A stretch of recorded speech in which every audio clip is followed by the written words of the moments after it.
చెప్పే మాయ మంత్రం కథ కదే చంటోళ్లను భయపెట్టే భూచోడి కథ కదే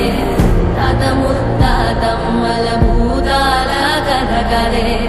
విక్రమాదిత్యుడు చెప్పిన వేదాళుడి కథ కదే దీపము నుండి దెయ్యం వచ్చే అల్లావుద్దీన్ కథ కదే ఇది ముడత చర్మం ముసలి చెప్పే